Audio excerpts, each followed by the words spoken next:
Bismillahirrahmanirrahim. Assalamualaikum warahmatullahi wabarakatuh. Alhamdulillah amin. Wa nasta'inu ala umuri din wa salatu wassalamu ala asyrofil mursalin Sayyidina Maulana Muhammadin wa ala alihi wasallam. Teman-teman yang saya hormati, kepada Dr. Kiai Haji Hanifuddin Madani Mangke selaku Direktur Istana Pendidikan Pesantren Sumber Kemla Rebani Fida, dan juga yang saya hormati pada Dr. Haja Farotul Dawati Mahmud BDI selaku Pengasuh Istana Pendidikan Pesantren Sumber Kemla Rebani Fida, dan juga yang saya hormati para Dewan Guru MTSMA Al-Quran Rebani Fida yang saya sayangi dan saya cintai, terutama Miss Dia selaku guru pelajaran SKI kelas 12. Nah, jadi pada kesempatan kali ini saya akan mempresentasikan peta imajinasi pelajaran SKI, yaitu yang berjudul tentang kerajaan Islam di Jawa. Kerajaan yang Islam di Jawa itu ada Kerajaan Demak, Kerajaan Padang, Kerajaan Mataram Islam, terus Kerajaan Kesultanan Cirebon, dan Kerajaan Kesultanan Banten. Yang pertama, Kerajaan Demak. Kerajaan Demak itu diakui sebagai kerajaan Islam pertama di Jawa. Nah, Kerajaan Demak ini didirikan oleh Raden Fatah pada tahun 1500 sampai 1518 Masehi. Nah, mulanya itu dia seorang adipati di Bintoro Demak. Nah, terus kemudian terjadi konflik dengan Kerajaan Majapahit, terus hingga terjadi perang itulah, perang duar-duar. Terus juga karena di dalam intelnya Majapahit ada perang saudara, jadi melemah lah buatan Majapahit. Oke. Nah, terus Kerajaan Demak puncak kejayaannya ada di masa Sultan Trenggono. Nenek kene yo ngawur ae. Ada Sultan Trenggono. Terus basis penyebarannya yang terbesar itu pada abad ke-16. Nah, terus daerah kekuasaan Islam itu di pantai utara Pulau Jawa ya benar. Oke, terus yang selanjutnya Pantai Pajang. Apa sih? Kerajaan Pajang. Si kameranya oleng. Nah, rajanya itu namanya Joko Tingkir. Nah, tapi gak ngombe dawet. Atau nama lainnya Sultan Hadiwijaya. Nah, beliau ini merupakan kelanjutan dari yang Kerajaan Demak. Nah, terus di dalam Kerajaan Pajang ini aneh.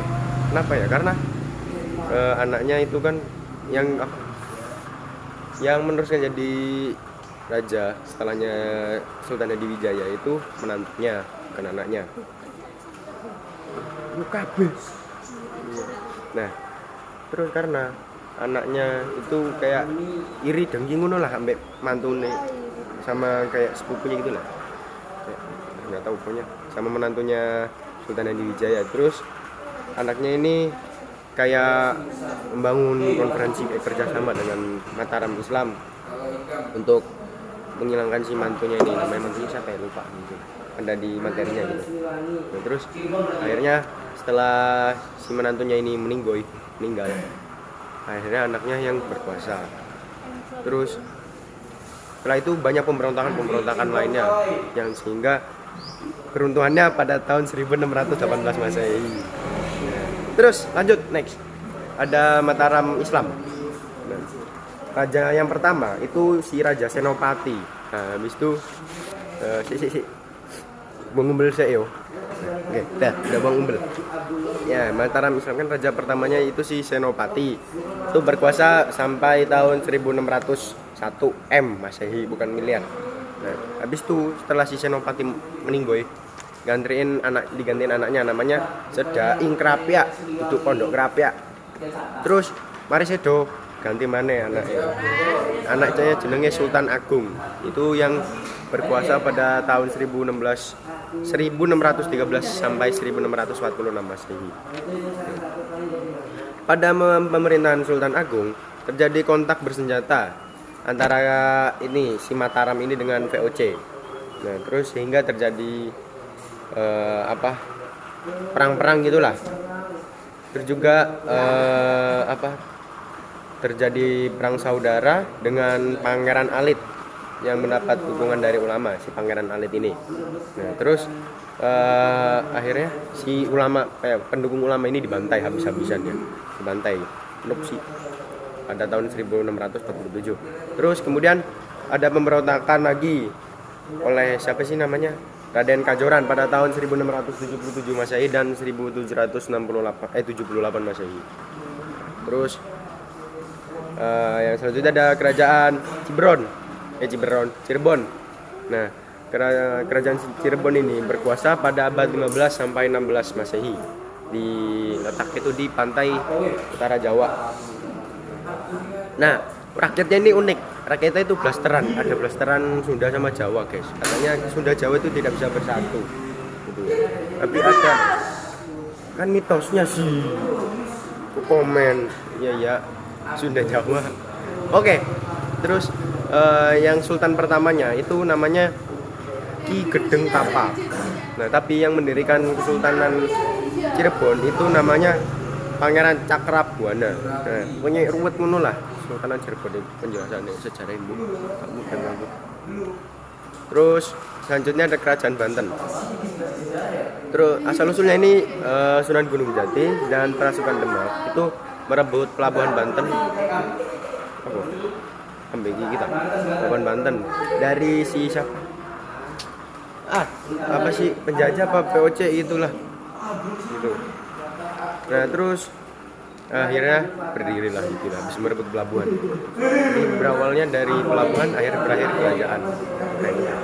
Nah terus puncak kejayaan kerajaan Banten itu pada masa Abdul Fattah atau nama lainnya Sultan Ageng Tirtayasa. Nah, terus karena ini terlalu dekat dengan POC dan penjajah gitu, sehingga sering terjadi konflik dengan penjajah, guys ya. Terus akhirnya hancurlah setelah sekian lama bergelut. Pada tahun 1813 dihapuskan oleh kolonial Inggris. Nah terus pada tahun 1500 sampai 1800 itu Lampung ya, daerah Lampung itu punya Banten. Tapi pada tahun 1682 pada tanggal 12 Maret itu Lampung akhirnya diserahkan kepada VOC. Nah itu juga salah satu penyebabnya runtuhnya kerajaan Banten. Oke, mungkin cukup sekian dari saya pada presentasi kali ini. Semoga bermanfaat bagi kita semua. Apabila terdapat salah kata mohon dimaafkan, dan apabila banyak pos-pos gak jelas gini ya, karena teman saya ngantri gak jelas, saya bacot-bacot ya. Mohon dimaafkan ya. Wabillahi taufiq wal hidayah. Wassalamualaikum warahmatullahi wabarakatuh.